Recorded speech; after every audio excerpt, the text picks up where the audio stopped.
hitro ne zmoremo, brez različnih oblik pomoči, ne samo na domu, tudi v zdravstvenem sistemu, v socialnem sistemu ne zmoremo in tudi tle pri starejših ne zmoremo.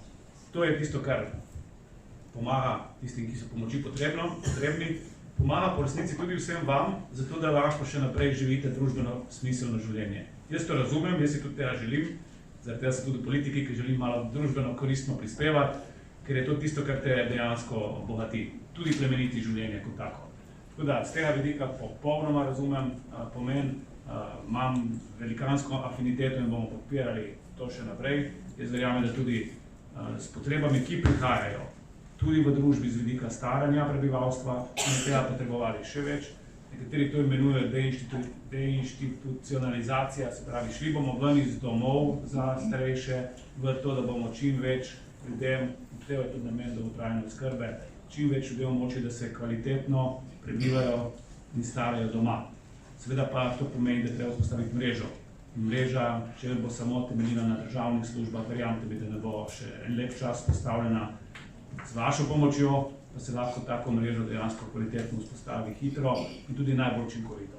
Zaradi tega resno računamo na vas, prav tako počnete, da nam boste pri tem pomagali, ker bomo s tem pomagali tudi našim sodržavljankam in državljanom. Mimogrede se zavedamo tudi te stiske, v kateri marsikdo živi, od delovno aktivnih, pa tudi predvsem do upokojenih. Danes smo, ne vem, če ste uspeli slišati, na izreden pritisk in prigovarjanje, ampak spoštljiv pritisk vašega predsednika Združenja društev upokojencev Slovenije, predstavili paket, v katerem posebej naslavljamo prav te, med drugim. Saj ste vsi deležni določenih povišjih bonitet, predvsem pa božičnega dodatka v enem znesku, kar se mi zdi pomembno, ker bi ta lahko bil dovod v to, da bomo imeli tako imenovane božičnice tudi med upokojenci. Letos naredimo prvi korak v to smer in jaz upam, da bomo spremenili zakonodajo v prihodnjih letih šli. Začnemo skromno, ampak je vedno treba začeti z majhnimi koraki, ker potem se da višati.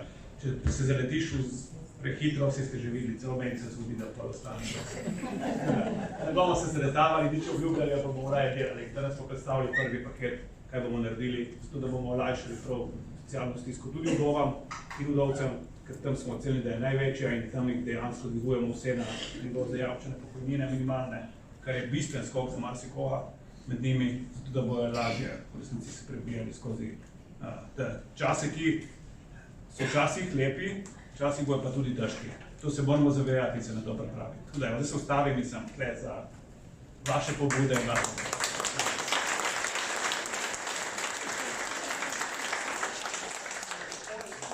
Meša, da bo predsednik žal mogel jeti. Ne vem. Pa še kakšno minuto cajta še? Ja.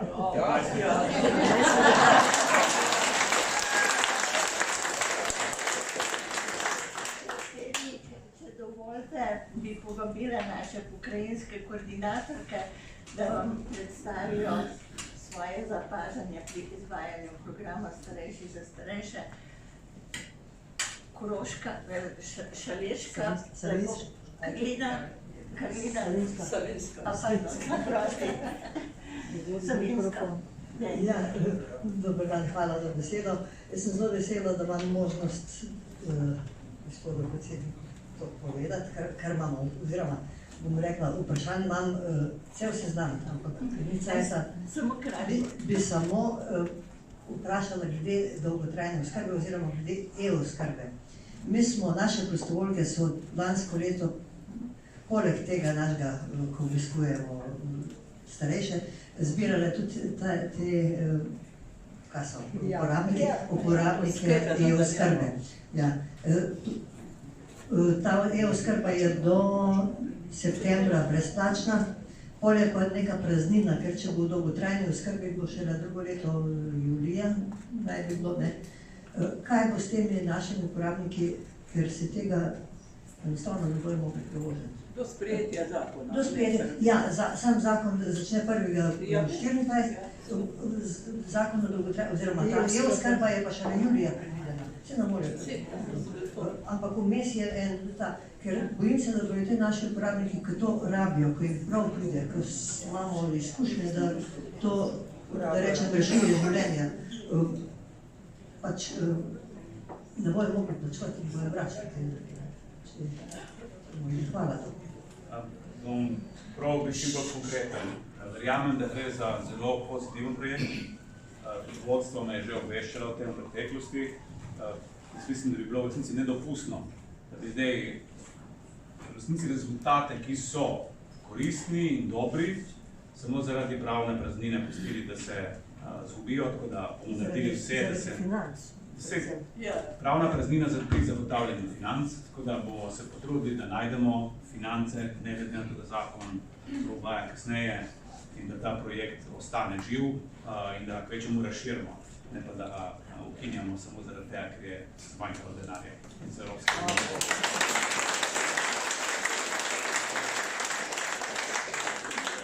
Irena Severna Primorska. Ja, hvala lepa. Spoštovani gospod predsednik, lepo pozdravljeni. Prihajam, kot je rekla gospa Rosca, iz Severne Primorske, iz Ajdovščine konkretno, in smo zelo zadovoljni, da izvajamo ta program v naši pokrajini. Ljudje nas lepo sprejmejo, ljudje nam zaupajo podatke, ljudje tudi potem so zadovoljni, ker jim pomagamo, predvsem se pa veselijo naših obiskov doma, ker marsikdo ne more družbeno živeti, zagotavljati marsikakšne ali vesele urice zabave, doma pa rad nas sprejme. To bi rada za pohvalo tega projekta povedala. Hotela sem opomniti prav tudi jaz na to e-oskrbo, ker menim, da je to ena velika pridobitev, ne samo za starejše, tudi za svojce, da lahko mirno delajo, ker sicer so neposrednih skrbeh.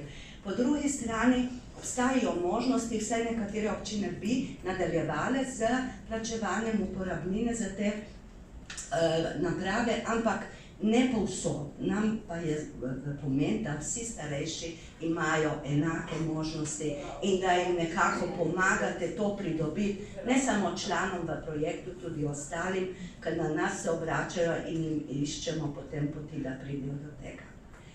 Drugo, kar bi vam rada malo popihala, smo s podeželja, pa poznate, in starejši naj bi kvalitetno živeli doma, vendar vedno manj usluh imajo doma.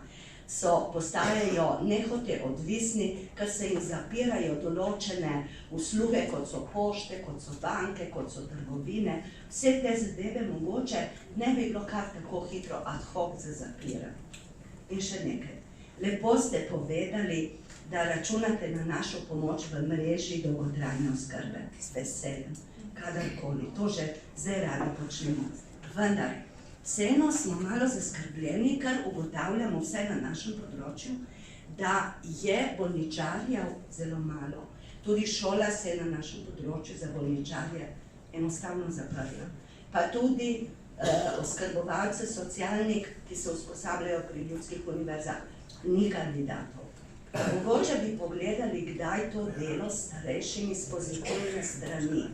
Zdi se mi, da vedno to, kako je težko, kako je slabo plačano, kako delo malo vredno, vpliva na ljudi, ki bi to radi počeli negativno. Zakaj ne bi šli v promocijo, koliko nam delo starejšimi da, koliko rastemo ob tem tudi mi manj starejši in pa koliko lahko se naučimo še vedno, zato da si tudi svoje življenje obogatimo.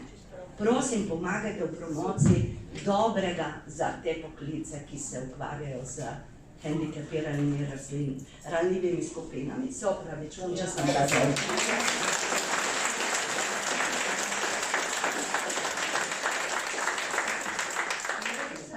Zasavje. Jaz sem predstavnik Zasavja, lepo pozdravljeni. Jaz bi rada sam predstavila videnje lokalnih skupnosti, kako vidi naš program, pa kako tudi prenesemo lokalnih skupnosti.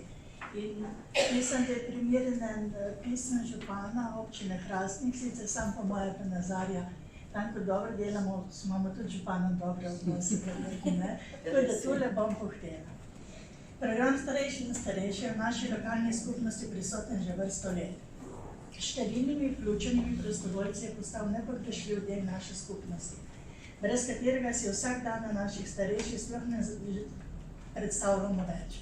Največja vrednost, ki jo v izvajanju programa vidimo, je omogočanje daljšega samostojnega življenja starejših v domačem okolju, s čimer program naslavlja širšo družbeno problematiko in zapolnjuje vrzeli, ki nastajajo v manku institucionalne oskrbe.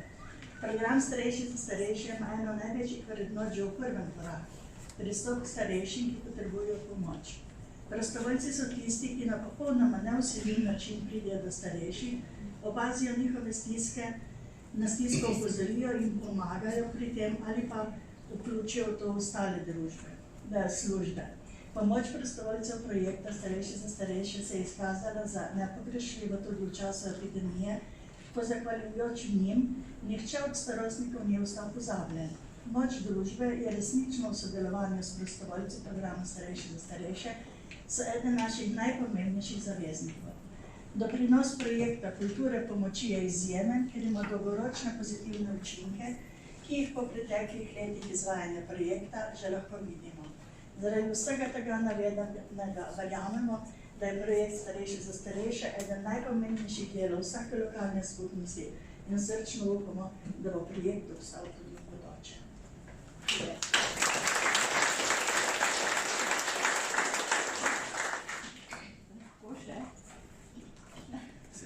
Pazite, da se moram pustim zunaj. Gospod predsednik, imeli bi vam še veliko zapovedati in predstaviti veliko življenjskih zgodb naših uporabnikov. Upam, da bomo zdaj imeli to priliko za malo več časa. Pa še enkrat iskrena hvala, da ste si vzeli čas za nas.